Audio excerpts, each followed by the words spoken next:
안녕하세요. 프루지오 부동산 전문가 진효진입니다. 유리창이 깨지거나 방문 페인트가 벗겨졌다면 임대인과 임차인 중 누가 책임을 져야 할까요? 사소하지만 꼭 짚고 넘어가야 할 임대차 기본 상식.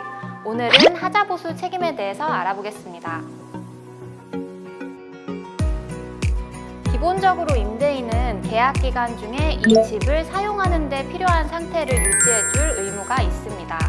보일러, 누수, 균열, 수도관 동파 등 생활의 필수적인 부분에 대한 하자보수 책임을 말합니다.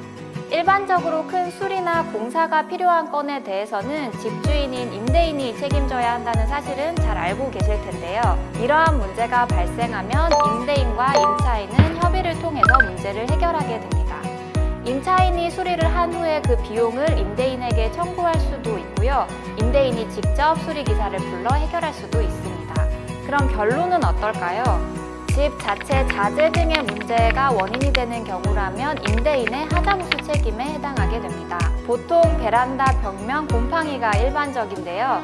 이런 경우에는 탄성 코팅 등으로 부분적인 수리를 진행하는 경우가 많습니다. 그러나 결로의 원인을 임차인이 제공했다면 관리 소홀을 원인으로 한 분쟁의 여지가 있을 수 있습니다. 그럼 생활 중 발생하는 사소한 문제들은 어떨까요? 임차인 편의를 위한 사소한 문제들은 그 집에 살고 있는 임차인이 직접 해결해야 합니다. 형광등이 나가거나 형광 키패드의 건전지가 닳는 등 교체가 필요한 소모품에 대해서는 당연히 임차인 스스로 해결해야 합니다. 샤시나 유리창이 손상되는 경우도 있을 수 있는데요. 그때는 그 책임 소재가 어디 있는지에 따라 다릅니다. 이미 손상되어 있는 상태였다면 임대인에게 당연히 수리를 요청하실 수 있는데요. 그래서 집을 보실 때나 이삿짐을 넣기 전에는 꼼꼼하게 확인하셔야 합니다. 계약 기간 중 임차인의 실수로 손상되었다면 그 부분은 원상 회복의 의무로 임차인이 책임지셔야 합니다. 도배나 페인트 등의 손상도 임대인의 하자보수 책임이라기보다는 임차인의 원상회복 의무에 가깝습니다. 생활 중에 생기는 가벼운 얼룩이나 오염은 대체로 원상회복의 의무까지 따지지는 않지만 누가 봐도 심각할 정도의 파손, 손상이 있는 경우에는 임대인은 임차인에게 원상회복을 요구할 수 있습니다. 한편 민법에서도 하자보수에 관련한 조항이 있는데요. 바로 임차인의 비용상환 청구권입니다. 이 조항에서는 필요비와 유익비로 나눠 임차인의 비용 청구권을 인정하고 있습니다. 필요비란 임대차 기간 중 임차 물건을 보존하기 위해 지출한 비용을 말합니다. 임차 물건을 사용하기 위해 꼭 필요한 곳에 쓰인 비용으로 전기, 보일러 혹은 상수도의 수리나 설치 등에 쓰인 비용을 뜻합니다. 필요비는 사용한 즉시 임대인에게 청구하실 수 있습니다.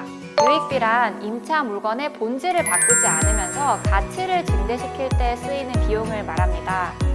상가 건물을 빌린 임차인이 건물에 엘리베이터를 설치한다거나 아파트에서 샤시를 교체하거나 확장 공사를 진행하는 등에 쓰인 비용을 뜻하는데요.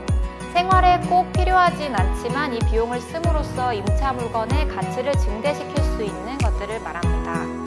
하지만 임차인이 본인의 영업을 위해 혹은 본인의 취향을 반영해 내부 인테리어를 진행한 경우에는 객관적으로 물건의 가치가 증대됐다고는 보기 어렵기 때문에 임차인은 유익비로 청구할 수 없습니다. 유익비는 임대차 계약기간 종료 시점에 임차 물건의 가치 증대가 있을 때 청구하실 수 있고요.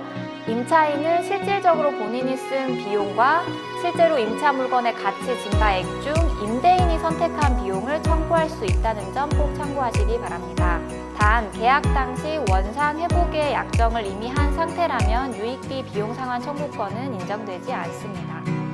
이렇게 임대차 기간 중 임대인의 하자보수 책임 문제부터 임차인의 비용 상환 청구권까지 모두 알아보았습니다. 도움이 되시길 바라겠고요. 저희는 다음 영상에서 뵙겠습니다. 꼭이요.